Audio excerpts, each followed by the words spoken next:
নমস্কার বন্ধুরা, আশা করি সবাই সুস্থ ও ভালো আছেন। সমরেশ মজুমদারের উপন্যাস দিন যায় রাত যায় আজ আবার পরবর্তী অংশটি পড়া শুরু করছি। ভালো লাগলে লাইক ও সাবস্ক্রাইব করে দেবেন। আশ্চর্য, এতদিন পরেও মাঝে মাঝে সুমিত আচমকা হামলা করে।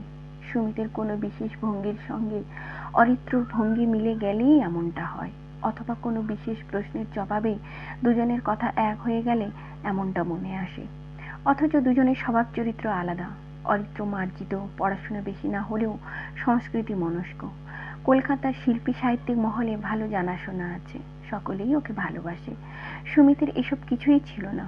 ঘুমন্ত অরিত্রর দিকে তাকিয়ে থাকতে থাকতে তিস্তার মনে হলো, যতই রাগ অভিমান করুক, ও না এলে তাকে এখনো একা থাকতে হতো। একা থাকায় হয়তো স্বস্তি আছে, কিন্তু সেই স্বস্তি যে কি পরিমাণে কষ্টকর তা তার চেয়ে আর কে বেশি জানে। সেদিক থেকে ঈশ্বর নিশ্চয়ই তাকে বাঁচিয়ে দিয়েছে। ঈশ্বর না দীপান্বিতা? ওদের অফিসের একটু দেমাকি মেয়ে দীপান্বিতা আকাশবাণীর বিহাই আর্টিস্ট। প্রায় রবীন্দ্রসঙ্গীতের অনুষ্ঠান পায়। যত অপ্রচলিত কাট কাট গান ওর মুখে শোনা যায়। শৈলজা রঞ্জনের ছাত্রী বলেই হয়তো প্রচলিত গান গাইলে সম্মান নষ্ট হবে, এমন তার ভাব। দীপান্বিতার সঙ্গে তিস্তার সম্পর্ক ভালো ছিল। একবার তিস্তা বলেছিল, এবার আমি তোর গান বেছে দেব। আমি যে রাতে মোর দুয়ারগুলি গাইতে পারবো না, তোকে গাইতে হবে না। ওই কঠিন ধ্রুপদাঙ্গ গান না গেয়েও মানুষের ভালো লাগবে এমন অনেক গান গাইতে পারিস। রবীন্দ্রনাথ অনেক বিশাল। দীপান্বিতা কথা শুনেছিল, কিন্তু জোর করে নিয়ে গিয়েছিল আকাশবাণীতে রেকর্ডিংয়ের দিনে। সেখানে আলাপ অরিত্র সেনের সঙ্গে। লোকটার কথাবার্তা ভদ্রলোকের মতো, কিন্তু যে মানুষের সঙ্গে কখনো দেখা হয়নি, আলাপ হয়নি, তার সঙ্গে সেটা হওয়া মাত্র ঘন ঘন দেখা হবে এমনটা কে ভেবেছিল? আর সেটা যে ঘনিষ্ঠতার পর্যায়ে পৌঁছে যাবে তা বোধহয় বিধাতাই জানতেন। তাই তিস্তা জানিয়ে দিয়েছিল সে কুমারী নয়, নামমাত্র বিবাহ নয়, বেশ কিছুকাল শ্বশুরবাড়িতে কাটাতে হয়েছে তাকে। ডিভোর্স পেতে অনেক ঝামেলা সহ্য করেছে। অরিত্র জানিয়েছিল সেও কুমার নয়। 10 বছর সংসার করার পর চাকুরিরতা স্ত্রীর সঙ্গে সম্পর্ক বিচ্ছেদ করতে বাধ্য হয়েছে। যেহেতু তার মা আর নতুন কোনো ঝামেলা চান না, তাই স্থির করেছিল বাকি জীবন একাই থাকবে। একদিন ভবানীপুরে ওর বাড়িতে নিয়ে গেল অরিত্র দুপুরবেলায়। অরিত্রর মা পুরনো দিনের মহিলা, বেশ আদর যত্ন করলেন। বললেন, ছেলে যা ভালো বুঝবে তাই করুক। এসব যখন হয় তখন বোধহয় এভাবেই হয়, কোনো নিয়ম মানে না, অঙ্কের ধার ধারে না। অফিস ছুটির পর কলকাতার সমস্ত রেস্টুরেন্টগুলো একে একে নতুন করে চেনা হয়ে গেল। শ্যামনগরের বাড়িতে ফিরত 8টার ট্রেন ধরে। সেটা এক ঘোরের মধ্যে কেটে যাওয়ার সময়। 18 বছরের প্রথম প্রেম আর 30-এর ইমোশনাল ইনভলভমেন্ট, এর মধ্যে ফারাক অনেক, কিন্তু কোথাও কোথাও মিলও তো ছিল। প্রথম যেদিন অরিত্র ওর সঙ্গে এসে মা বাবার সামনে দাঁড়ালো, সেদিন তিস্তারই বুকের মধ্যে ছলাৎ ছলাৎ বেজেছিল। মা স্বাভাবিক গলায় অরিত্রর সঙ্গে কথা বলেছিলেন, বাবার সেটা ছিল না। শুধু অরিত্রকে ট্রেনে তুলে দিয়ে যখন তিস্তা ফিরে এসেছিল, তখন তিনি বলেছিলেন, ভোর এবং দুপুরের মধ্যে অনেক পার্থক্য। ভোরের ভুল কেউ দুপুরে করে না, এইটুকু মনে রেখে জীবনটা দেখো। সেই প্রথম সরাসরি প্রশ্ন করেছিল তিস্তা, তোমার ওকে কেমন লাগলো? স্বাভাবিক, যেমন স্বাভাবিক মানুষকে প্রথম দেখলে মনে হয়। তারপর বিয়ে। না, মন্ত্র পড়ে সানাই বাজিয়ে বিয়েতে দুজনেরই আপত্তি ছিল। সই করে নিজেদের সম্পর্কটাকে আইনসঙ্গত করে নিয়েছিল ওরা। অরিত্রর এক বন্ধুর ফ্ল্যাট ছিল সল্টলেকে। ভদ্রলোক বিদেশে চলে যাচ্ছিলেন চাকরি নিয়ে। তার ফ্ল্যাট ভাড়া নিল ওরা। বন্ধু বলেই মাত্র 1500 টাকার 1200 স্কোয়ার ফুটের ফ্ল্যাট পেয়ে গিয়েছিল। কোনো সেলামি নয়, অতএব যত্নে সাজিয়ে তুলেছিল তিস্তা। অরিত্রের বন্ধু বান্ধবরা আসত, শখে পড়ে চিনে খাবারের সঙ্গে স্কচ হুইস্কি চলত একটু আধটু। সে বড় সুখের সময় ছিল। কিন্তু বিবাহিত অরিত্র তার কাছে অন্য অভিজ্ঞতা। রাত দুপুরে বাড়ি ফিরে শুতে শুতে অরিত্র 2টো বেজে যেত। প্রথম প্রথম জেগে থাকতে ভালো লাগতো, কিন্তু সকালে চটপট না উঠলে অফিসে ঠিক সময়ে পৌঁছানো অসম্ভব হয়ে যাচ্ছিল। ব্যবস্থা হলো অরিত্রর জন্য খাবার হট বক্সে রাখা, আর এইটে অরিত্রকে অনেক সুবিধে করে দিল। মাঝরাত্রে বাড়ি ফিরে সে গড়িমসি করে খাবার খেত। সকাল 10টার আগে বিছানা ছাড়ার উপায় ছিল না। ফলে সাত সকালে বাজার, রান্না, রেশন, গ্যাস, ব্যাঙ সবকিছুর দায়িত্ব পড়ল তিস্তার কাঁধে। খারাপ লাগলেও মুখে কিছু বলেনি তিস্তা। সব মানুষ সবকিছু পারে না, অরিত্রও পারে না এমনটা ভেবে নিয়েছিল। কিন্তু তারপরে মনে হয়েছিল এটা কি ধরনের জীবন। একলা থাকতে না পেরে সে বিয়ে করেছিল, আর বিয়ে করে সেই একাকিত্ব কোথায় ঘুচল। অফিসে না যাওয়া পর্যন্ত যে সকাল, সেই সময় বাড়িতে থেকেও অরিত্র গভীর ঘুমে। তখন তার সঙ্গে কথা বলা অসম্ভব। বেশিরভাগ দিন চুপচাপ বেরিয়ে যেতে হয়। কোনো কিছু বলার থাকলে অরিত্র রাত্রে শোয়ার সময় কাগজে লিখে টেবিলে চাপা দিয়ে রাখে। অফিস থেকে যখন বাড়ি ফেরে তখন দরজায় তালা। সারাটা সন্ধে একা কাটিয়ে একাই খেয়ে নিয়ে শুয়ে পড়া। অরিত্র যখন ফেরে তখন তিস্তা গভীর ঘুমে। তাহলে বিয়ে করে কোথায় তার একাকিত্ব ঘুচল? বিন্দু মাত্র নয়, বরং দায়িত্ব বাড়ল। অরিত্র যা মাইনে পায় তার একাংশ মাকে দেয়। তিস্তার হাতে যা দেয় তাতে একটা মানুষের কোনো মতে চলে যায়। এই কোনো মতের মধ্যে পারফিউম, জামা প্যান্ট, লন্ড্রির বিল পড়ে না। অথচ অরিত্রের সেটা খেয়াল নেই। দায়িত্ব যে একবার বহন করে সে নিজের অজান্তেই একটু একটু করে বাড়তি ভার বহন করতে শেখে। তিস্তার সেই অবস্থা হয়েছিল। তবু অরিত্রের ছুটির দিনে বাড়ির আবহাওয়া অন্যরকম হতো। কিছু বন্ধু বান্ধব আসতো, এরা ওর অফিসের সূত্রেই পরিচিত। খাওয়া দাওয়া, গান বাজনা হতো। পুনশ্চর কবিতাগুলো চমৎকার আবৃত্তি করতে পারে অরিত্র। এই দিনগুলোর জন্যেই বেঁচে থাকতে ভালো লাগতো। সল্টলেকের সুখ বেশি দিন সইল না। অরিত্রর বন্ধু চাকরি ছেড়ে দিয়ে বিদেশ থেকে চলে আসছিল। মাত্র 15 দিনের নোটিশ পেল ওরা। তড়িঘড়িতে কলকাতায় বাড়ি খুঁজতে গিয়ে নাভিশ্বাস ওঠার অবস্থা। সেলামি অথবা অ্যাডভান্সের ধাক্কার সঙ্গে ভাড়ার অঙ্ক ওদের যখন দিশেহারা করে তুলেছে, ঠিক তখন নোনাচন্দন পুকুরের ফ্ল্যাটটার সন্ধান পাওয়া গেল। অরিত্র হিসেব করে দেখালো, রিক্সা, ট্রেনের মান্থলিতে যা খরচ হবে তার সঙ্গে বাড়ি ভাড়া যোগ করলেও কলকাতা থেকে অনেক কম পড়ছে। ডানলপ থেকে ডালহৌসি যেতে যে সময় লাগে, ব্যারাকপুর থেকে তা লাগে না। তাছাড়া তিস্তার এসে সুবিধে হবে, কারণ কাছেই শ্যামনগর। চট করে মা বাবার কাছে পৌঁছে যেতে পারবে। অতএব চলে আসা হলো নোনাচন্দন পুকুরে অসীম বাবুর বাড়িতে। লোকাল ট্রেনে যাতায়াতের অভ্যেস তৈরি ছিল তিস্তার, কিন্তু তখন বাড়ি ফিরে রান্নাঘরে ঢুকতে হতো না, দায় ছিল না কোনো। এখন সেটা যোগ হওয়াতে তার ধকল বেড়েছে। আর এই সময় শরীরে তিনি এলেন। স্বীকার করতে লজ্জা নেই, প্রথম প্রতিক্রিয়া ভালো ছিল না তিস্তার। অরিত্রের সঙ্গে এমন বসবাস, সংসারের চাপ, কেমন বন্ধুবিহীন হয়ে থাকা জীবনে আর একটি প্রাণ এলে তার দায়িত্ব যে সবটাই তিস্তাকে বহন করতে হবে, এটা বুঝতে অসুবিধে ছিল না বলে সে রাজি হচ্ছিল না। কিন্তু অরিত্র বেঁকে বসল। তার আগের বিবাহিত জীবনের সন্তানের দেখা পায়নি সে। অতএব সন্তানের আকাঙ্ক্ষা তার তীব্র। সে নানান সহযোগিতার কথা বলে বলে সময়টাকে দূরে সরিয়ে দিচ্ছিল। আর তখনই কথাটা মায়ের মাধ্যমে বাবার কাছে পৌঁছালো। শ্যামনগর থেকে এক ছুটির দিনে তিনি এলেন। মেয়ের মুখের দিকে তাকিয়ে বললেন, এতদিন যা করেছো তা কিছুই নয়। এখন যা করবে তাই তোমার জীবনের সেরা কাজ। তবে আমি যতদিন জীবিত আছি ততদিন নিজের দায়িত্ব বহন করতে না পারলে আমার কাছে পাঠিয়ে দিও। এটাই সবচেয়ে বড় ভরসার কথা। তিস্তা আর বিরূপ ভাবনা ভাবেনি। এখনই মাঝরাত পেরিয়ে যাওয়ার সময়ে বিছানায় বসে তিস্তার মনে হলো, মানুষ কেন শুধু আশা দেখে যায়। আশা দেখা ছাড়া মানুষ হয়তো বাঁচতে পারতো না, কিন্তু সেটা ভবিষ্যতের দিকে তাকিয়ে হবে কেন? কেন বর্তমানকে সুন্দর করার জন্য মানুষ বাঁচতে পারে না? পেটে যা এসেছে তাকে পৃথিবীতে আনতে গিয়ে যদি আমি মারা যাই, তাহলে আমার কি লাভ হলো? হ্যাঁ, এভাবে কোনো মা চিন্তা করবে না, করাটা শোভন নয়। তবু এটা সত্যি। দীপান্বিতারা বলে তার শাড়ি পরার ধরনের জন্যেই নাকি চট করে বোঝা যায় না শরীরে সন্তান এসেছে। খুব কাছ থেকে খুঁটিয়ে দেখলে ধরা পড়ে। আজ অন্ধকার শিয়ালদা স্টেশনে যে যুবক তাকে চা খাওয়ার প্রস্তাব দিয়েছিল, সে বেচারাও বোধহয় বুঝতে পারেনি। পারলে 100 হাত দূরে থাকতো। নাকি কোনো কোনো জন্তুর এসব হুঁশও থাকে না। কথাটা তাকে অরিত্র বলেছিল কোনো এক ছুটির দিনে। যাই বলো, তোমাকে দেখে মনে হয় না এমন অ্যাডভান্স স্টেজে আছো, যেন তুমি এখনো মামা চেহারা তৈরি করতে পারোনি। দোষটা তোমার। ভোরবেলায় আবার যন্ত্রণা শুরু হলো। সেই পেঁচিয়ে পেঁচিয়ে ব্যথা উপর থেকে নিচে নেমে আসছে। দাঁতে দাঁত চেপে সহ্য করছিল তিস্তা। শেষে আর পারল না, হাত দিয়ে ঠেলল অরিত্রকে।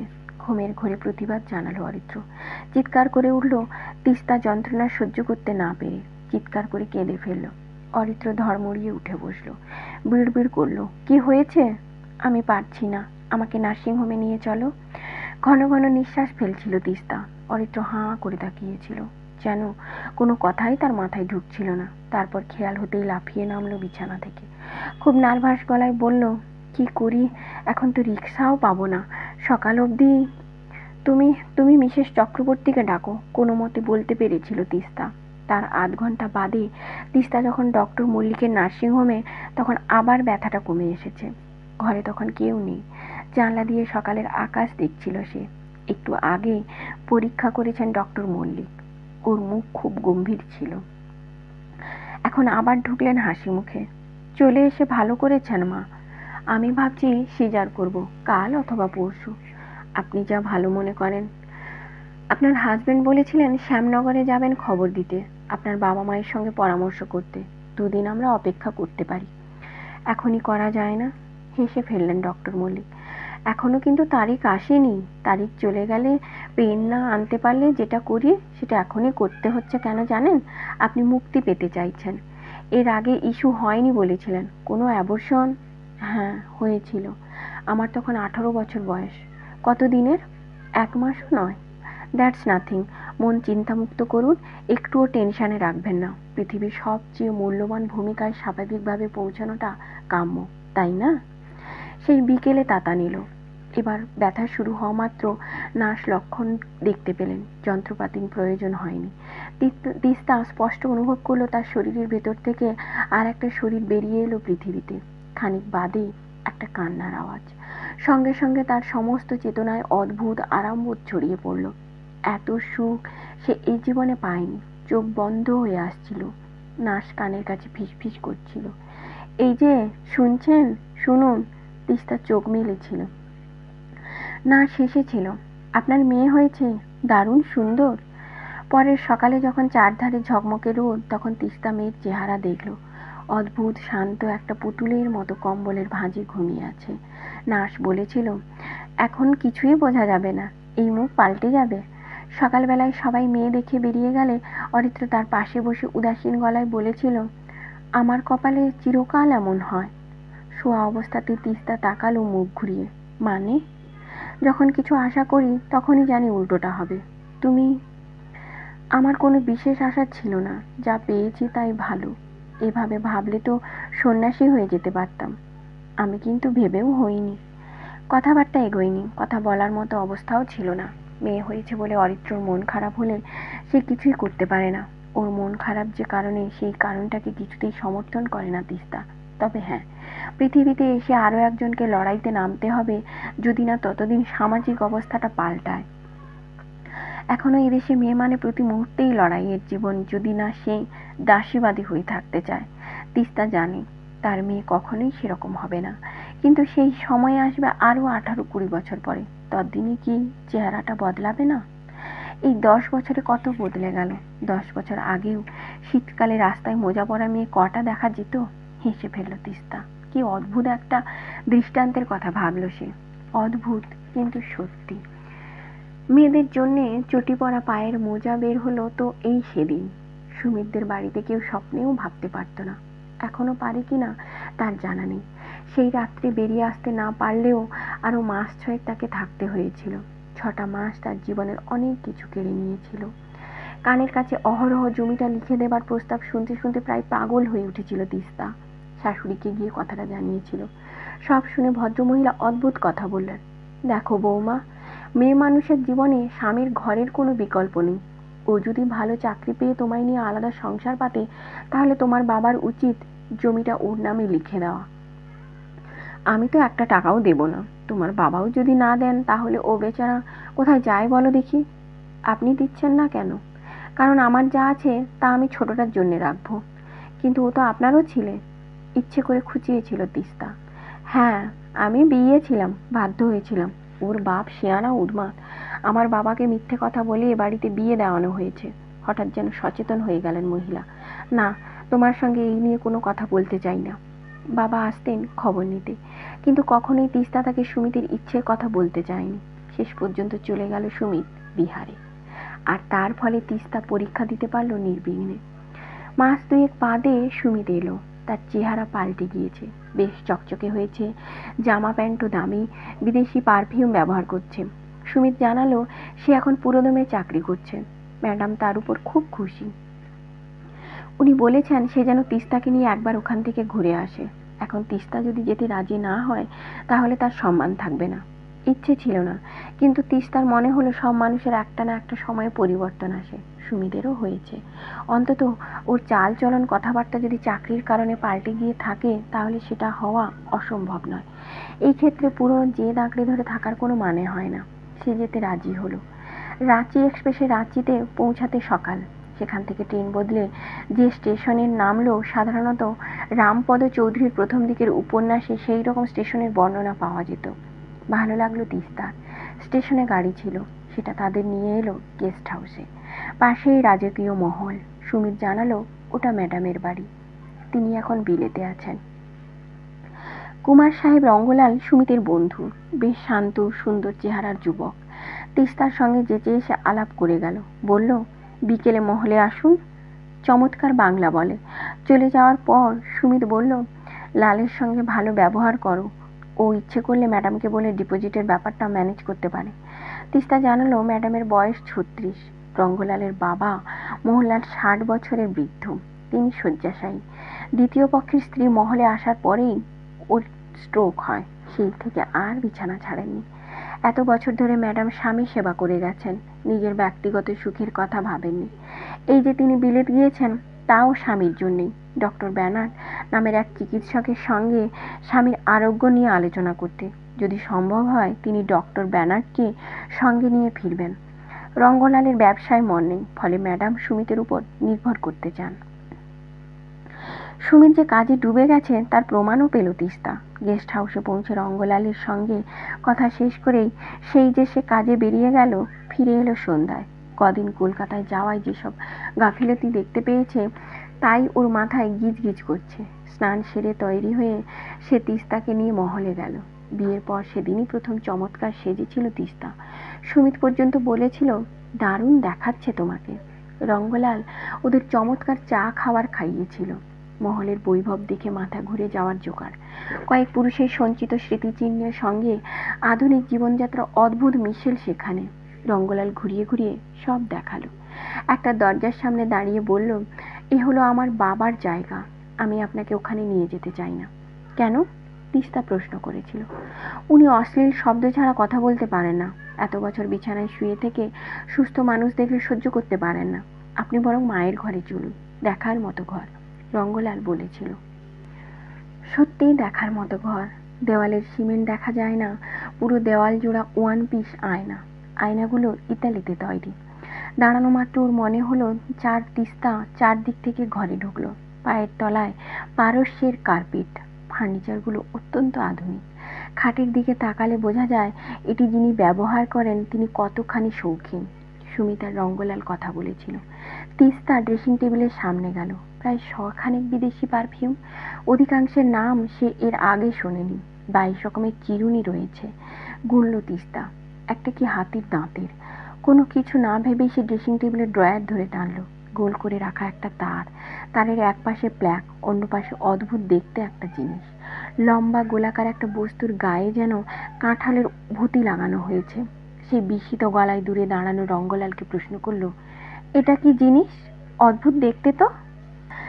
আর চোখে দেখে নিয়ে রঙ্গলাল বলল ছেড়ে দিন।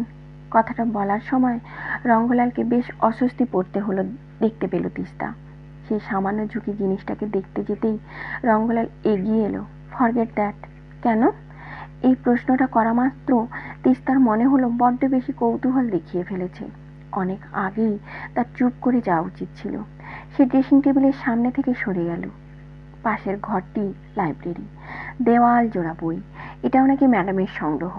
কি বই নেই সেখানে। রঙ্গলাল কিছুক্ষণের জন্য বাইরে যেতেই সুমিত কাছে এগিয়ে এলো। শোনো, তুমি লালকে একটু অ্যাটেন্ড করো। বুঝলাম না। ওহ, মাঝে মাঝে তুমি এমন ভাব করো যে গ্রাম থেকে সবে এসেছো। তখন বললাম না আমার ডিপোজিটের টাকাটা একমাত্র লালই ওর মাকে বলে ম্যানেজ করে দিতে পারে। ও আমার সঙ্গে পড়তো, কিন্তু শুধু সেই কারণে এতটা করবে না। তোমার বাবার কাছ থেকে যখন এনে দিলে না তখন এটুকু করো। কি করতে হবে? তিস্তার গলায় অন্য সুর। কিছুই না, একটু কোম্পানি দেবে, ও কবিতা পড়লে শুনবে, দ্যাটস অল, আর কিছু। দেখো, এখানে এসে নাটক করো না। সুমিত কথাটা শেষ করা মাত্র ঘরে ঢুকলো রঙ্গলাল। ঢুকে দেরি হবার জন্য বিনয় দেখিয়ে বলল, আমার স্ত্রীর শরীরটা আজ ভালো নয়, ও আগামীকাল আপনার সঙ্গে আলাপ করবে। রঙ্গলাল বিবাহিত জেনে তিস্তা খুশি হলো। পরে ভেবেছিল কেন তার ওরকমটা হয়েছিল। বিবাহিত পুরুষকে সে নিরাপদ প্রাণী বলে ভেবেছিল। অদ্ভুত। সুমিত ব্যস্ত হয়ে উঠল, কি হয়েছে? ঠিক কি হয়েছে আমি জানি না। ডাক্তার সাহেব এসেছেন? ওটা তোমার ডিপার্টমেন্ট। সুমিত তিস্তাকে বলল, তোমরা কথা বলো, আমি ঘুরে আসছি। সে বেশ দ্রুত লাইব্রেরি ঘর থেকে বেরিয়ে গেল। তিস্তার বোধগম্য হচ্ছিল না। স্ত্রী অসুস্থ, অথচ স্বামী চিন্তিত নন। সুমিতের আচরণে মনে হলো সর্বনাশ হয়ে যাচ্ছে। ওর চাকরির শর্তে কি বন্ধুর স্ত্রীকে দেখাশোনা করাও আছে? রঙ্গলাল বলল, আপনার স্বামী এখানে আসার পর আমাদের অনেক চিন্তা দূর হয়ে গেছে। অ্যাকচুয়ালি আমি আর বিমলা ঠিক ক্লিক করছিলাম না। সুমিত এসে সেটাকে চাপা দিতে পেরেছে। আচ্ছা, আপনার বন্ধু আর কি করলো? ও তো চমৎকার কথা বলতে পারে। মা খুব খুশি। আসলে এখানে মা কথা বলার উপযুক্ত মানুষ পেতেন না। বাবাকে দেখাশোনা করে এস্টেট চালিয়ে উনি ক্লান্ত হয়ে পড়তেন। সুমিত আশায় ওর মন মেজাজ ভালো হয়ে গেছে অনেক। আপনি এখানেই থাকেন? না না, বেশিরভাগ সময় কলকাতা। মা বিদেশ যাওয়ায় স্ত্রীকে নিয়ে এখানে এসেছি। বাবা একা আছেন তো, তা আসার পর থেকেই বেচারা মন খুব খারাপ হয়ে আছে। এখানে পার্টি নেই, ফ্রেন্ডস নেই, খুব লোনলি। আমি তো বলি, মা কিভাবে আছেন তাহলে বোঝো। যাকগে, কবিতা শুনবেন? আপনার লেখা? হ্যাঁ, ওই আমার হবি বলতে পারেন। বাংলা? না, বলতে পারি কলমে আসে না ঠিক, হিন্দিতে। অতএব সোফায় বসতে হলো তিস্তাকে। খানিকটা দূরে দাঁড়িয়ে একই লাইন বারংবার আবৃত্তি করতে করতে একটা বিশাল কবিতা শেষ করলো রঙ্গলাল। হিন্দি ভাষাটা ভালোই জানে তিস্তা, বুঝতে অসুবিধাও হয়নি। রঙ্গলালের কবিত্ব এই জীবনে কতখানি পূর্ণতা পাবে তাতে ঢের সন্দেহ হচ্ছিল। আবৃত্তি শেষ করে কাছে এলো রঙ্গলাল। কেমন লাগলো? বেশ সহজ। এটা আমার কাছে বিরাট কমপ্লিমেন্ট। সহজ কথাটা কি সহজভাবে বলতে পারে? আমার স্ত্রী এসব শুনতে চায় না। আসলে মনের ব্যাপারটা সকলে ঠিকঠাক বোঝে না। আমার খুব ভালো লাগছে, আপনার পছন্দ হয়েছে বলে। আর একটা কবিতা আমি লিখেছিলাম যৌন বিষয় নিয়ে, শুনবেন? সুমিত ফিরে এলে শুনলে হতো না? সুমিত? ও এত তাড়াতাড়ি ফিরবে বলে ভাবছেন নাকি? কেন? মরুভূমিতে এক টুকরো মেঘ উড়ে গেলে যেমন আর ফিরে আসে না, তেমনি আমার স্ত্রীর লোনলিনেস ওকে ফিরতে দেবে না। না, মানে মেঘের মতো চিরকালের জন্য নয়, অন্তত ডিনার পর্যন্ত আপনাকে অপেক্ষা করতে হবে। আমি বুঝতে পারছি না আপনার স্ত্রীর লোনলিনেস সুমিত কি করে সমাধান করবে। ওর চাকরি কি এটাই? পার্টলি। আমি গেস্ট হাউসে ফিরে যেতে চাই। সে কি এখনই? হ্যাঁ, আমার ভালো লাগছে না। কি ভালো লাগছে না? সুমিত সম্পর্কে না আমাকে? আমি আপনাকে ঠিক বোঝাতে পারবো না। দেখুন, আমি খারাপ লোক নই। আমাদের প্রচুর টাকা সম্পত্তি, কিন্তু আমি কবিতা লিখি, মদ খাই না, মেয়ে মানুষ নিয়ে ফুর্তি করতে পারি না। চাই না বলে পারি না নয়, পারি না বলেই চাই না। অতএব আমার কাছে আপনি নির্ভয়ে বসে থাকতে পারেন। এ বাড়িতে এতদিন সব কিছু অ্যাবনর্মাল ছিল। সুমিত আসার পর একটু একটু করে নর্মাল হয়ে আসছে। একটু আগে মায়ের ড্রেসিং টেবিলে যে যন্ত্রটাকে দেখলেন, সেটা আর ব্যবহৃত হয় না। এখানে এলে আমার স্ত্রীর মেজাজ শান্ত থাকে। আমি চমৎকার কবিতা লিখতে পারি। রঙ্গলাল হাসলো। উঠে দাঁড়ালো তিস্তা। আর আপনাদের ব্যবসা, মাইন, জঙ্গল, চাষবাস? বাবা অসুস্থ হবার পর মা কাজ করেছিলেন বুদ্ধিমতির মতো। সবকিছু তিনি 3টে লিমিটেড কোম্পানির আন্ডারে নিয়ে গেছেন। বছরে কয়েকবার বোর্ড মিটিংয়ে অ্যাটেন্ড করা ছাড়া আমাদের কিছুই করার নেই। চাষবাস অবশ্য লোক দিয়ে করাতে হয়, but we are not interested. Sumit বলেছিল আপনারা ওকে ব্যবসা দেখাশোনার চাকরি দিয়েছেন। বলেছিল বুঝি? হয়তো মা ওকে তাই দিয়েছেন, কিন্তু আপনার কথাই তো সেটা মনে হচ্ছে না। আমার ওই একটা দোষ, বেশি বলে ফেলি, কবিতাতেও, জানেন। তিস্তা ঠোঁট কামড়ালো। সে সঙ্গে সঙ্গে সিদ্ধান্ত নিল, রঙ্গলাল যে পরিবারের ছেলে, তাতে তার যে আচরণ করা স্বাভাবিক ছিল তা করছে না, কারণ ওর মস্তিষ্ক বোধহয় পুরোপুরি ঠিক নেই। সে জিজ্ঞাসা করলো, কবিতার হবি কি করে হলো আপনার? মা মা ব্যাপারটা আমার মধ্যে ঢুকিয়েছেন। She is like a queen. আমার অনেক কবিতা ওকে নিয়ে লেখা। আপনি আমার একটা উপকার করবেন? ও শিওর, বলুন। এখন কলকাতায় ফিরে যাওয়ার ট্রেন আছে? এখন? ঘড়ি দেখলো রঙ্গলাল, তারপর এগিয়ে গিয়ে ইন্টারকমের বোতাম টিপে একই প্রশ্ন কাউকে করলো। জবাবটা পেয়ে রিসিভার রেখে মাথা নাড়ল। হ্যাঁ, আর ঘন্টা দেড়েক বাদে একটা মেল ট্রেন আছে। আমি আজই কলকাতায় ফিরে যেতে চাই। সে কি, আজই এসেছেন, আপনি ফিরে যাবেন বললেই হলো? মা ফিরে এসে এটা শুনে ভাববেন নিশ্চয়ই আমি আপনার সঙ্গে অভদ্রতা করেছি, তাই আপনি থাকতে পারলেন না। মোটেই নয়, আপনি আমার সঙ্গে যথেষ্ট ভালো ব্যবহার করছেন। তাহলে আপনি চলে যেতে চাইছেন কেন? আমার ঘেন্না লাগছে তাই। ঘেন্না? What's that? ঘেন্না? হ্যাঁ, আরও জোরালো। I don't have that feeling. আমার কখনো মনে ঘেন্না আসেনি। ওটা আপনার মনে কেন এলো বলুন তো? দেখি একটা কবিতা লেখা যায় কিনা। আপনি আমার অনুরোধ রাখুন। অসম্ভব, কাল যান, পরশু যান, নট দিস নাইট। হঠাৎ খুব রাগ হয়ে গেল তিস্তার। আপনি কিরকম পুরুষ? আপনার স্ত্রীকে সঙ্গ দিচ্ছে সুমিত, আর আপনি এখানে চুপ করে বসে আছেন? রঙ্গলাল মাথা নাড়ল। সেটা আপনারও প্রবলেম। অন্য নারীকে সঙ্গ দিচ্ছে আপনার স্বামী। কিরকম আপনি যেখানে এসে বসে আছেন? ওই কারণেই আমি এখান থেকে চলে যেতে চাই, বাট নট বিফোর আমি আপনাকে দেখি। আমাকে দেখবেন মানে? রঙ্গলাল হাসল। কথাটা আমি বলতে পারি, কিন্তু এখন মনে হচ্ছে আপনার ভালো লাগবে না। সুমিতের কথা শুনে আপনাকে এমন অ্যারোগেন্ট মনে হয়নি। আপনি বলুন, আমি সব কিছু শুনতে তৈরি আছি। ওয়েল, আমার নেক্সট কাব্যগ্রন্থে এক মানবীর বর্ণনা আছে। ব্রহ্মা তাকে সৃষ্টি করেছেন সমুদ্রের ভেতর। সূর্যদেব উদিত হলে সেই মানবী সমুদ্র গভীর থেকে ধীরে ধীরে তীরে উঠে আসছে হেঁটে। সমুদ্র জলে সিক্ত অবস্থায় তার শরীর রোদ পড়ায় অদ্ভুত সৌন্দর্য জন্ম নিল। সেই সৌন্দর্যের বর্ণনা আমি করতে পারছিলাম না। কলকাতায় টাকা দিয়ে অনেক নারীর শরীর দেখেছি আমি, কিন্তু তারা আমার মানসিক ধার কাছ দিয়ে যায় না। আমার স্ত্রী বলে সে গিনিপিগ হতে রাজি নয়। অবশ্য তার শরীর একটু হস্তিনী টাইপ, ওই মানুষের সঙ্গে মেলে না। সুমিত আমাকে বলল ওর স্ত্রীর ফিগার খুব ভালো। আমি যদি আপনাকে সন্তুষ্ট করতে পারি তাহলে আপনি দর্শনে আপত্তি করবেন না? কিভাবে সন্তুষ্ট করবেন? তাতে দাঁত চেপে বলল তিস্তা। সুমিতের কিছু প্রয়োজন আছে, সেগুলো মিটিয়ে দিয়ে। তিস্তা চোখ বন্ধ করলো। সেটা দেখে রঙ্গলাল বলল, আপনি নিশ্চিত থাকুন, আর্ট কলেজে যেমন ছেলেমেয়েরা মডেলের সামনে দাঁড়িয়ে ছবি আঁকে, এও তেমনি। আমি মানুষ পটে ছবি আঁকবো, আপনাকে স্পর্শ করব না। বুঝলাম, কিন্তু আমি একটু গেস্ট হাউসে যাব। কেন?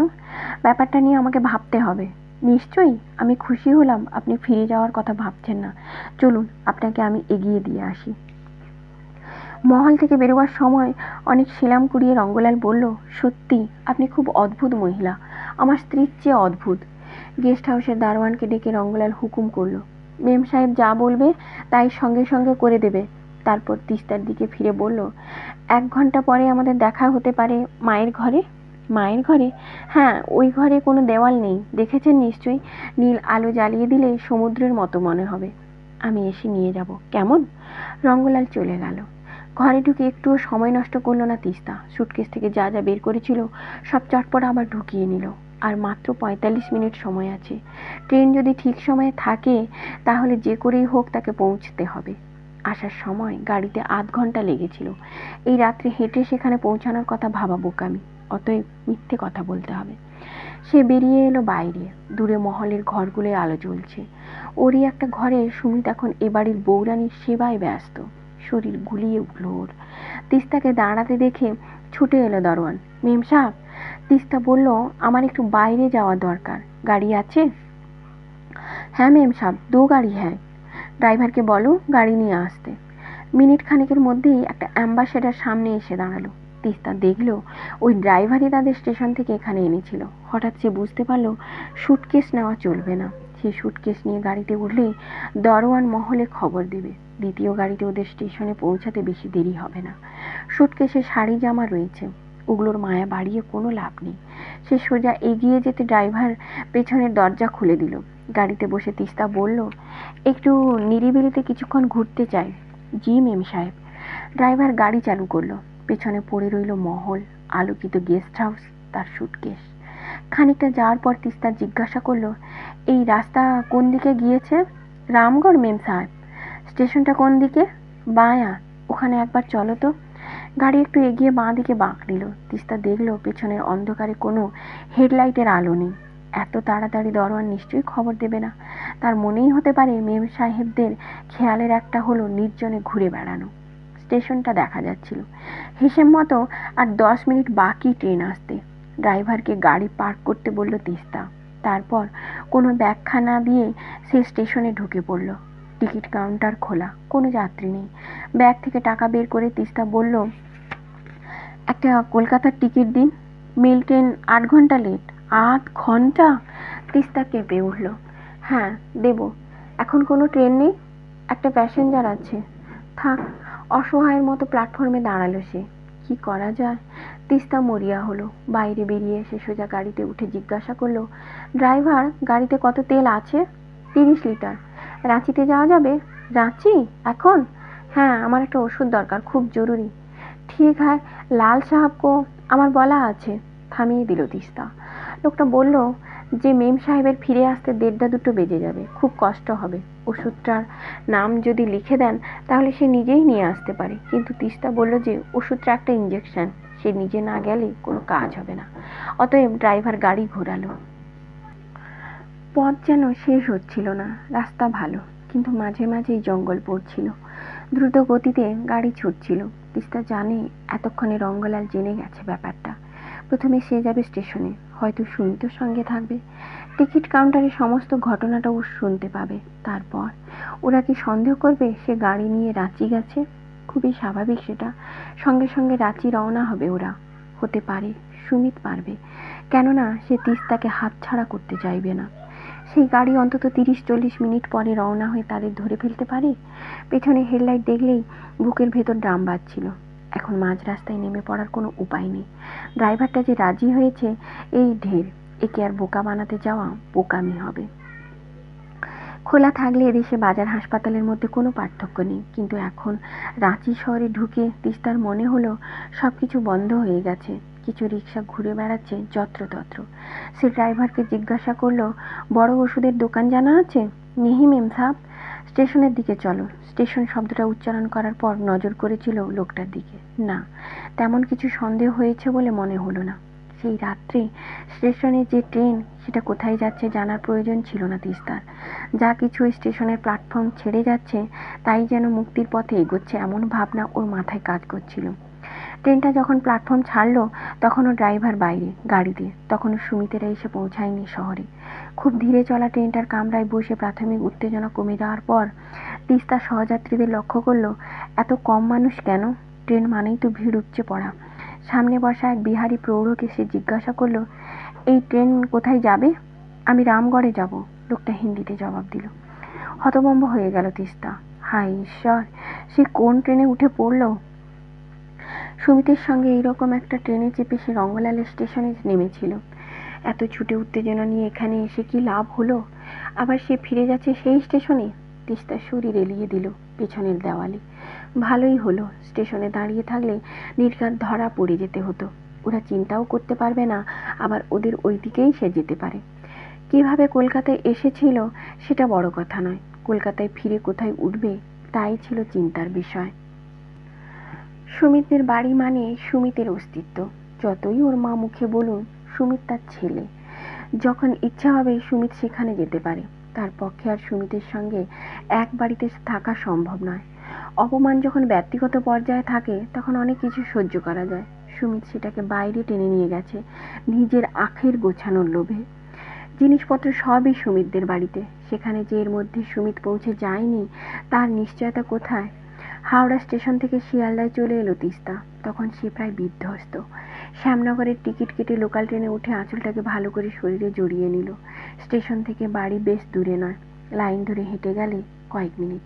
কিন্তু তবু রিক্সা নিল সে। ছাউনিটাকে তুলে দিল। গঙ্গার ধারে বাবার নতুন বাড়ির দরজায় কড়া নাড়ার আগেই সেটা খুলে গেল। আয়। মা দাঁড়িয়ে। তিস্তা তাকালো। চোখ সরিয়ে ভেতরে চলে যাওয়ার আগে মা বলে গেল, দরজাটা বন্ধ করে দে। বাবা? থানায় গিয়েছে। থানা? চমকে উঠল তিস্তা। একটু আগে সুমিত এসেছিল, ঝামেলা করে গিয়েছে।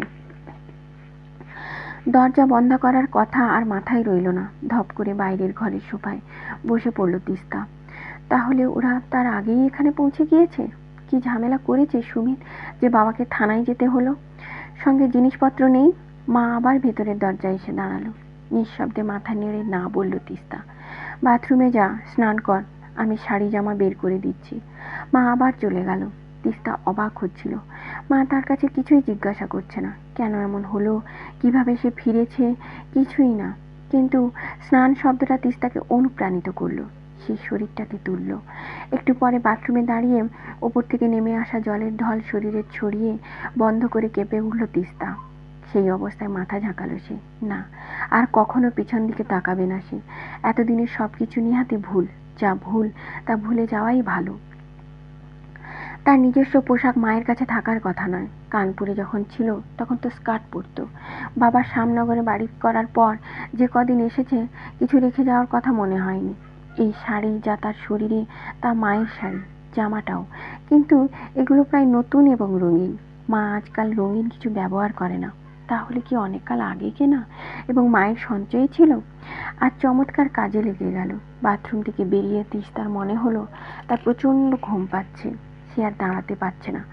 মা এক কাপ চা এগিয়ে দিতে সে চুমুক দিল, কিন্তু তবু বিছানা টানতে লাগলো ওকে। 8 কাপ খেয়ে সে মায়ের বিছানায় উপুড় হলো। ঘুম ভাঙল যখন পৃথিবীতে অন্ধকার নেমে গেছে। দূরে কোথাও মাইকে হেমন্ত মুখোপাধ্যায়ের গান হচ্ছে। একটানা ঘুমাবার পরেও মনে হচ্ছিল আরো ঘুমালে ভালো লাগতো। জোর করে উঠে পড়তেই বাবাকে দেখতে পেল সে। ঘরের এক কোণে চেয়ারে বসে আছেন, গালে হাত দিয়ে। তাকে উঠতে দেখে সোজা হলেন। হঠাৎ এক ধরনের লজ্জা, ভয়, নিজের উপর ঘেন্না মেশানো অনুভূতি আক্রমণ করলো তিস্তাকে।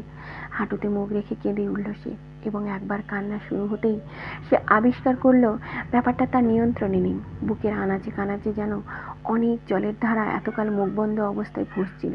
আজ হঠাৎ আড়াল সরে যেতে সেগুলো সে তীব্র বেগে বেরিয়ে আসতে লাগলো। তাকে নিয়ন্ত্রণ করা ওর সাধ্যের বাইরে। হঠাৎ একটা চাপা ধমক কানে এলো। তোর লজ্জা করছে না? তুই কাঁদছিস? ছি, ওঠ, বাথরুম থেকে ঘুরে আয়। তোর বাবা না খেয়ে বসে আছে। বাইরের অপমানের জবাব বাইরে না দিয়ে বাড়িতে ফিরে এসে তিনি কেঁদে চলেছেন। আশ্চর্য। বুক ভারী, নিঃশ্বাসও, কিন্তু কান্নাটা বন্ধ হলো। তিস্তা উঠল। বাবার সামনে দিয়ে যাওয়ার সময় তিনি একটাও কথা বললেন না।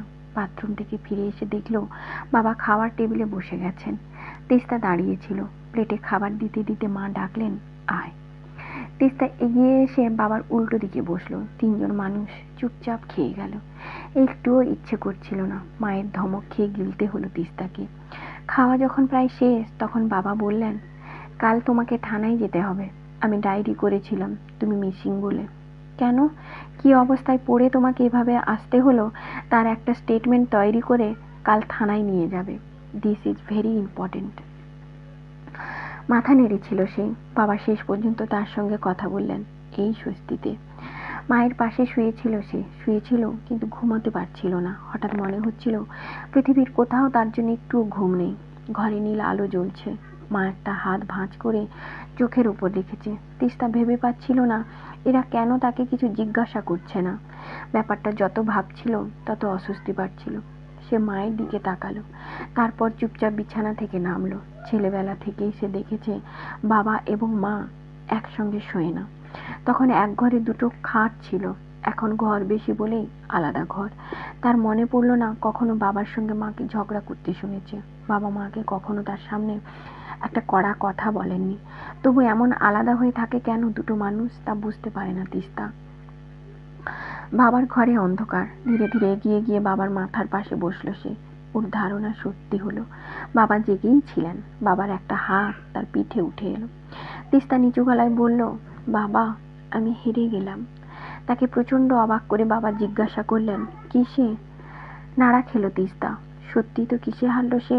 কোন খেলায়, যেটা নিহাতি একতরফা, অসম? সেই খেলায় হার জিতের কি দাম আছে? তোর জন্ডিসের পরে হাসপাতালে যে প্রশ্নটা করেছিলাম সেটার উত্তর এখনো দিতে হবে না তোকে। আজ আমি অন্য প্রশ্ন করছি। তুই কি সব শেকড় তুলে এসেছিস? বাবা, বিশ্বাস করো, আমি কোনো অর্থেই ওখানে শেকড় নামাবার সুযোগ পাইনি। আমার অস্তিত্বই টলমলে ছিল। এখন আমি সব ভুলতে চাই। ভুলতে পারবি? হ্যাঁ। সুমিত তোকে সহজে ছেড়ে দেবে না। কি করবে? জোর করে নিয়ে যেতে নিশ্চয়ই পারবে না। না, তা পারবে না।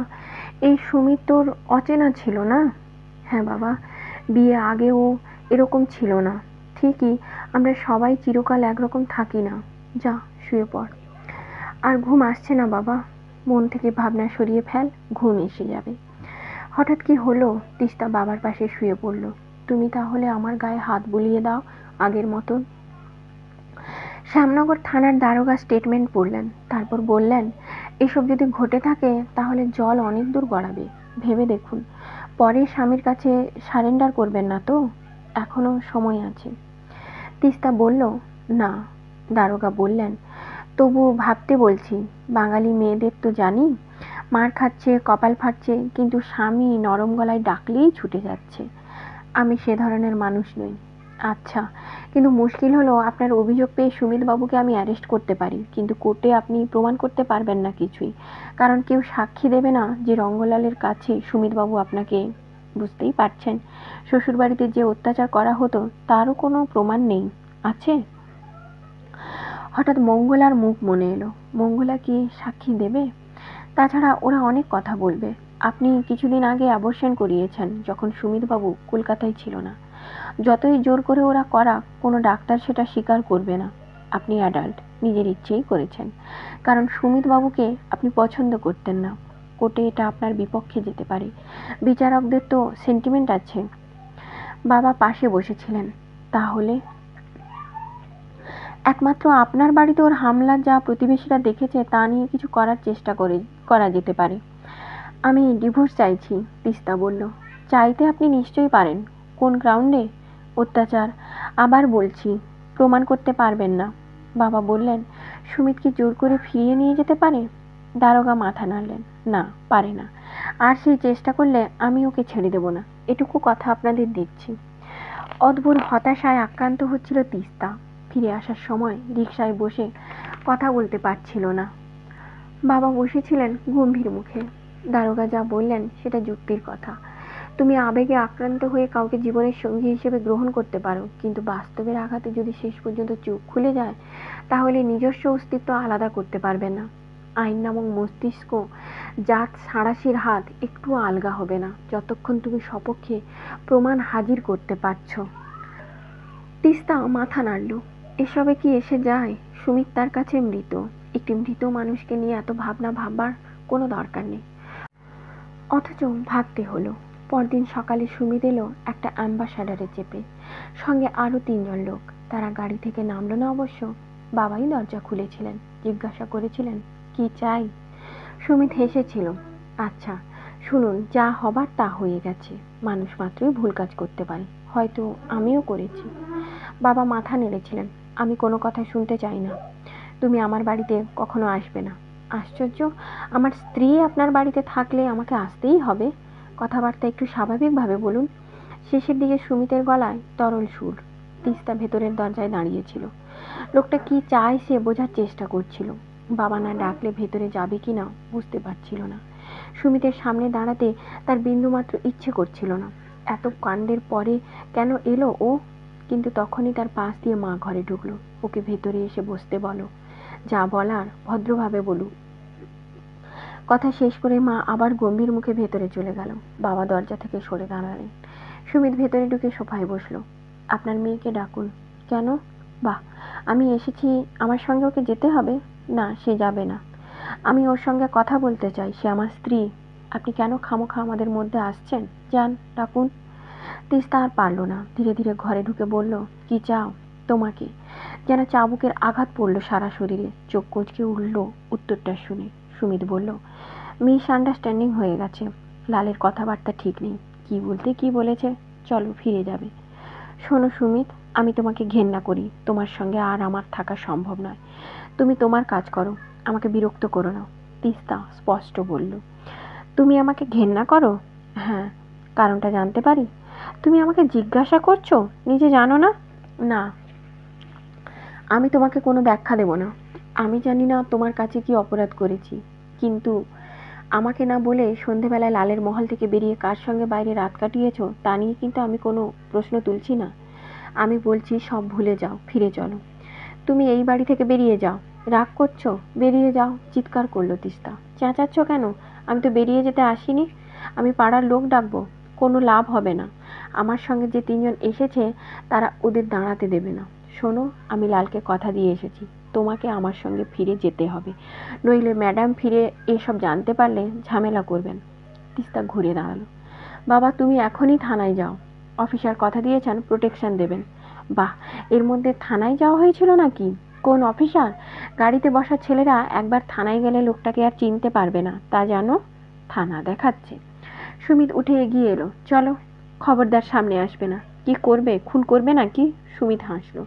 সেটা করলে বেশি মর্যাদা দেওয়া হবে।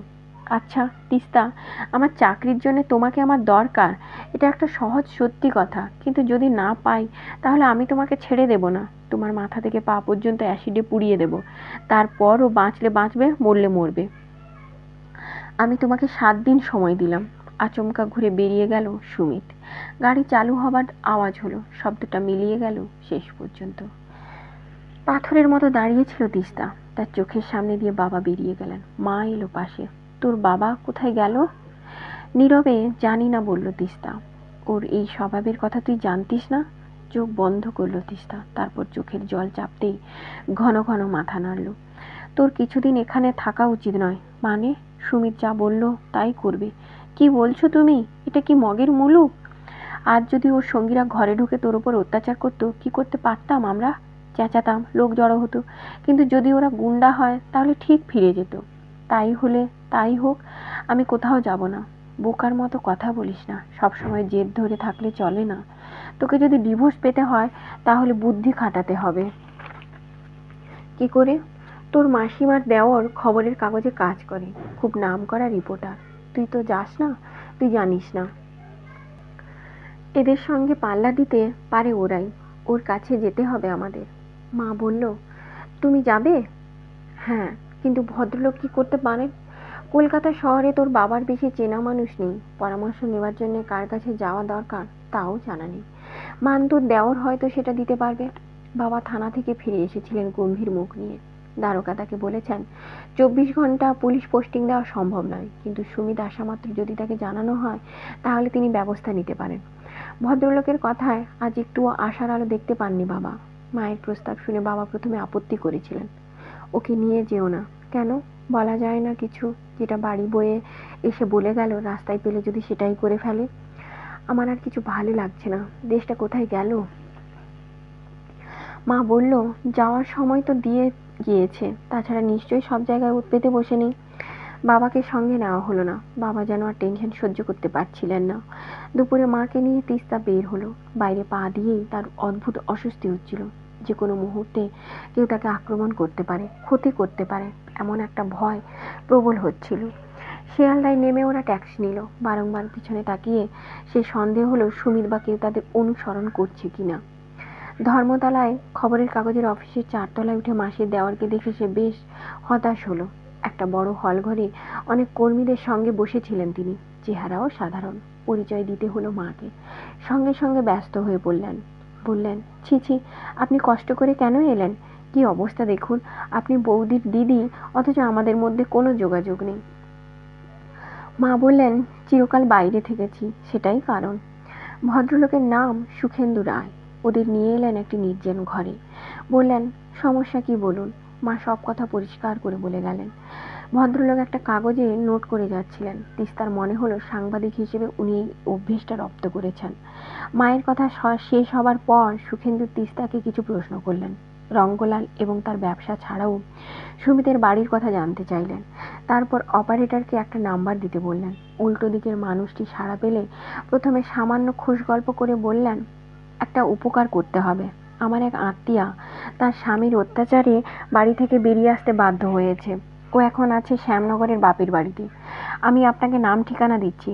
আপনি শ্যামনগর পিএসকে যদি একটু বলে দেন ওদের প্রোটেক্ট করতে। হ্যাঁ, ওখানে গিয়ে হুমকি দিয়ে এসেছে, কলকাতায়, মানিকতলার কাছে। হ্যাঁ, আমি ডিসি নটকে বলছি। হ্যাঁ, নাম ঠিকানা লিখে নিন। সুখেন্দু টেলিফোনে সব জানিয়ে দিয়ে রিসিভার রাখলো। মা জিজ্ঞাসা করলো, আমরা এখন কি করব? কি চান আপনারা? কি করা সম্ভব? সুমিতকে পুলিশ থানায় এনে শাসিয়ে দিতে পারে, কিন্তু তাতে কোনো কাজ হবে না। তবে এখন আপনারা কদিন শ্যামনগর পুলিশের সাহায্য পাবেন। তুমি কি করতে চাও বলো? এবারের প্রশ্ন তিস্তাকে। Divorce. That's not very easy thing. যদিও কন্টেস্ট করে, আমার মনে হয় সেটাও করবেই। এদেশে অপরাধীরাও আইনের ফাঁককে নিজের স্বার্থে ব্যবহার করে মাথা তুলে ঘুরে বেড়াতে পারে। সোজা পথে তাই কাজ হবে না। আপনাদের ভালো উকিল জানা আছে? না। বেশ, আমি একজনের কাছে আপনাদের পাঠাচ্ছি। ভদ্রলোক খুব সাহায্য করবেন। কেসের কাগজ জমা হয়ে গেলে তোমাকে কিছুদিনের জন্য কলকাতা মানে শ্যামনগর ছাড়তে হবে। কেন? তিস্তা জানতে চাইল। মরিয়া হয়ে গেলে মানুষ অন্ধ হয়ে যায়, তখন সে কি করবে তুমি জানো না। কিন্তু আমি কোথায় যাব? মান্তুর কাছে চলে যা, মা বলল। বাহ, ভালো। দাদা বৌদির শান্তিনিকেতনের বাড়ি একদম খালি, খুব খুশি হবে তোমাকে দেখে। তাছাড়া কলকাতার কাছাকাছি থাকা ভালো। কখন প্রয়োজন হবে কে বলতে পারে। দিদি, আপনি চিন্তা করবেন না, ডিভোর্সে ও যাতে কন্টেস্ট না করে আমি চেষ্টা করব। সুখেন্দু একটা কাগজ যে উকিলের নাম ঠিকানা লিখে দিল। মা বলল, যে ছেলে নিজের বাবা মা বউয়ের কথা শোনে না, তাকে কি রাজি করানো যাবে? আমার বিশ্বাস হয় না। সুখেন্দু বলল, ঠিকই, তবে এমন কেউ কেউ আছে যার কথা না শুনলে ও চোখে সর্ষে ফুল দেখবে। জলে বাস করে কেউ কুমিরের সঙ্গে মারপিট করতে চায় না। ওর কুমিরটি নানা কারণে আমাকে খাতির করেন, তাকে বলবো। তিস্তা অবাক। কুমির মানে? পলিটিক্যাল লিডার, সুখেন্দু জবাব দিয়েছিল। অদ্ভুতভাবে সব পাল্টে গেল। শান্তিনিকেতনে তিস্তা ছিল মাস দেড়েক। সেই সময় মাসির অনেক অনুরোধেও বাড়ি থেকে বের হতো না। বই নিয়ে বসে থাকতো প্রায় সবটা সময়। তারপর খবর এলো সুমিত রাজি হয়েছে ডিভোর্সের জন্য, যৌথ আবেদনে সই করতে। সেই কোনো ক্ষতিপূরণ করবে না এবং বাধাও দেবে না ডিভোর্স কার্যকরী হতে। বিশ্বাস করতে যতই অসুবিধা হোক, ব্যাপারটা ঘটে গেল। অবশ্য ততদিনে কলেজের শেষ পরীক্ষা দিয়ে ফেলেছে তিস্তা। এই সবই সম্ভব হলো সুখেন্দুর জন্যে। এক বিশেষ রাজনৈতিক নেতার ছেলেরা তুলে নিয়ে গিয়েছিল সুমিতকে। নেতা তাকে বলে দিয়েছিলেন কি করতে হবে, না করলে কি হবে তাও জানিয়েছিলেন। সুমিত আর বোকামি করেনি। তিস্তা মাঝে মাঝে একটা কথা ভেবে অবাক হয়। এই যে এত কাণ্ড হলো, আদালতে বারংবার যেতে হলো, কিন্তু তার শাশুড়ি ঠাকুরন একবারও দেখা দিলেন না। তিনি ইচ্ছে করলে স্বচ্ছন্দে যোগাযোগ করতে পারতেন। নিজে না করুন, মঙ্গলাকে পাঠাতে অসুবিধে ছিল না, কিন্তু তিনি এসব কিছুই করেননি। এই যে অদ্ভুত নির্লিপ্ত হয়ে থাকা, এর কারণ কি? তার ব্যবহারে মাঝে মাঝে অনেক নির্মম ব্যাপার দেখলেও তিস্তার সঙ্গে ভালো ব্যবহারও করেছেন। তাই ছেলে অন্যায় করছে জানলে তার তো আরো সক্রিয় হবার কথা। নাকি বড় ছেলেকে তিনি পছন্দ করতেন না, এটা তার ব্যক্তিগত ব্যাপার। যখনই সেটা পারিবারিক সম্মানের মুখোমুখি হলো, তখনই তিনি পুত্রকে পরোক্ষভাবে সমর্থন করবেন। এছাড়া ওর ব্যবহারের কোনো ব্যাখ্যা তিস্তার মনে এলো না। জীবনটা অদ্ভুত হালকা হয়ে গেল তিস্তার। যে ঝড় এই কয়েক বছরে তার উপর দিয়ে বয়ে গেছে, তা থেমে যাওয়ার পর অদ্ভুত শান্ত যেন চারধার। প্রেম ভালোবাসা সম্পর্কে বইয়ের পাতায় ছড়ানো ব্যাখ্যাগুলোর কথা ভাবলে নিঃশ্বাসে কষ্ট জমে। রবীন্দ্রনাথের গান শুনলে বুক ভার হয়, যা স্বাভাবিক এবং সত্যিই তা কি রকম করে ওর জন্য মিথ্যে হয়ে গেল। এবার সে মুক্ত নারী, মুক্ত মানে আরো বেশি দায়িত্ব। এই কয়েক মাস অথবা বছরের টানাপোড়েনে তিস্তার আয়ের উৎসগুলো নষ্ট হয়ে গেছে। নতুন করে টিউশনি হয়তো খোঁজা যায়, কিন্তু তাতে সে উৎসাহ পাচ্ছিল না। একটি ভদ্রগোছের চাকরি চাই। এমপ্লয়মেন্ট এক্সচেঞ্জে কার্ড করা কাগজের বিজ্ঞাপন দেখে দরখাস্ত পাঠানোর প্রচলিত পদ্ধতিগুলো যে শুধুমাত্র হতাশা বাড়ায়, তা আর একবার প্রমাণিত হলো। স্কুলের মাস্টারি থেকে সাবান কোম্পানির বিক্রেতা, কোনো চাকরির জন্যই সে পিছু পা হয়নি। ইন্টারভিউ পেয়েছিল গোটা দুয়েক। একটা বিক্রেতা নেবে কমিশনে, আর একটা সওদাগরি অফিসের কেরানি। দুই জায়গায় শেষ প্রশ্ন, আপনি ডিভোর্সি? হ্যাঁ। কে করলো, আপনি না তিনি? কেন বলুন তো? ব্যাপারটা জানা দরকার। আমি বুঝতে পারছি না এই চাকরির সঙ্গে তার কি সম্পর্ক। আপনি একটা ঘর বাঁচাতে পারেননি, চাকরি বাঁচাতে পারবেন কি না সেটা জানতে চাইবো না? দুই জায়গায় শব্দগুলো একটু অদল বদল হয়েও উচ্চারিত হয়েছিল। কাগজ কলেজ স্ট্রিট পাড়ায় যাও বন্ধ। বাড়িতে বসে থাকলে কেউ চাকরি দেবে না। তিস্তা রোজ কলকাতা আসে। কিছু না থাক, ন্যাশনাল লাইব্রেরি আছে। একদিন সে লাইব্রেরির সামনে পৌঁছাতেই একটা দামি গাড়ি পাশে এসে দাঁড়ালো। আমরা কি দোষ করেছি সেটা বুঝতে পারছি না। চমকে তাকিয়ে তিস্তা অবাক হলো। আরে আপনি? হ্যাঁ আমি। কিন্তু ভাই, তুমি না বলে চলে এলে কেন? I am sorry. হঠাৎ জীবনে এমন ঝড় উঠলো যে সব টালমাটাল হয়ে গিয়েছিল। পরে ভেবেছিলাম, কিন্তু ভাবিজি কেমন আছেন? ভালো, বাচ্চারাও ভালো। এখানে সময় কাটাতে চাকরি খুঁজছি। তাই নাকি? শাওনরাম চোখ বন্ধ করলেন। গ্র্যাজুয়েশন হয়নি? হ্যাঁ হয়েছে। এসো, আমাকে একটু জলদি বাড়ি ফিরতে হবে, তুমি আমার সঙ্গে গেলে গাড়িতে বসে কথা হবে। ভদ্রলোক পাশের দরজা খুলে দিলেন। একটু দ্বিধা মনে এলো না। লাইব্রেরিতে তার জরুরি কাজও ছিল না। গাড়ি চালাতে চালাতে শাওনরামজি জিজ্ঞাসা করলেন, কোথায় আছো? শ্যামনগরে, বাবার কাছে। How about your husband? আমরা ডিভোর্সড। শাওনরামজি তাকালেন, কিন্তু কিছু বললেন না। মেয়েদের নিশ্চয়ই কেউ পড়াচ্ছে। হ্যাঁ, তবে তোমার ভাবিজির আর ইংরেজি শেখা হলো না। তিস্তা, তুমি কি ধরনের চাকরি খুঁজছো? যে কোনো ভদ্র চাকরি। ভদ্র? দেখো, আমি তোমাকে আমার কোম্পানিতে নিতে পারতাম, কিন্তু সেটা নেওয়া ঠিক হবে না, অন্যায় করব। কেন? তিস্তা অবাক। তোমার সঙ্গে সম্পর্ক নষ্ট হবে। কেন? আরও জোরে উচ্চারণ করলো তিস্তা। প্রথমত, কাজে ভুল হলে তোমাকে কড়া কথা বলতে আমার অসুবিধে হবে, যা অন্য কর্মচারীদের ক্ষেত্রে হবে না। দ্বিতীয়ত, তোমার মতো সুন্দরী মেয়ে অফিসে আছে, অথচ তাকে কোনোভাবে ব্যবহার করছি না, এটা আমার বন্ধুরা মানতে চাইবে না। লোকে যাকে খারাপ লোক বলে, আমি প্রায় তাই। সব গুণ আমার মধ্যে আছে। শাওনরাম বললেন, আপনি আজে বাজে কথা বলছেন। না, তোমার ভাবিজিকে জিজ্ঞাসা করে দেখো। ওয়েল, আমি তোমাকে একটা ভালো জায়গায় পাঠাবো। এমডির বয়স 80, ওর ছেলে সবে কলেজ থেকে বেরিয়েছে, মনে হয় শেফ থাকবে। সেদিন শাওনরামজি ওকে সোজা থিয়েটার রোডের বাড়িতে নিয়ে গিয়েছিলেন। ভাবিজি খুব খুশি, পেট ভরে খাইয়েছিলেন। সে যখন ভাবিজির সঙ্গে গল্প করছে, তখন শাওনরামজি আবার বেরিয়ে যাচ্ছিলেন। যাওয়ার আগে একটা ঠিকানা দিয়ে বললেন, তুমি এখনই দেখা করো, গুড লাক। অফিসটা কামাক স্ট্রিটে, ভাবিজির বাড়ি থেকে দূরে নয়। আবার আসার প্রতিশ্রুতি দিয়ে তিস্তা কামাক স্ট্রিটে এলো। 10 তলা বাড়ির 4 তলায় অফিস। ঢোকার আগেই বাহার দেখে তিস্তা বুঝল কোম্পানির অবস্থা বেশ ভালো। স্লিপ দিয়ে মিনিট 15 অপেক্ষা করার পর জুনিয়রের সামনে এসে সে পৌঁছতে পারল। তিস্তার মনে হলো ছেলেটি তার চেয়ে বয়সে ছোট। ঠান্ডা ঘরে বসে ছেলেটি প্রশ্ন করল, এনি এক্সপিরিয়েন্সে? তিস্তা মাথা নাড়ল, না নেই। গ্র্যাজুয়েট? হ্যাঁ। কোন কলেজ? প্রেসিডেন্সি। আইসি, আমরা ট্রান্সপোর্ট বিজনেসে আছি, প্রচুর ঝামেলা। আমার বাবার বয়স না হলে আমি নিজেই এসবের মধ্যে ঢুকতাম না। 6 মাসে কিচ্ছু বুঝিনি। গোয়েঙ্কা কলেজে আছি এখনো। আপনার বুঝতে কতদিন লাগবে? কীরকম কাজ সেটা না জেনে বলবো কি করে? বললাম তো, বহু ঝামেলার কাজ। ছেলেটা একটা সিগারেট ধরালো। ওকে বেশ বেমানান লাগছিল।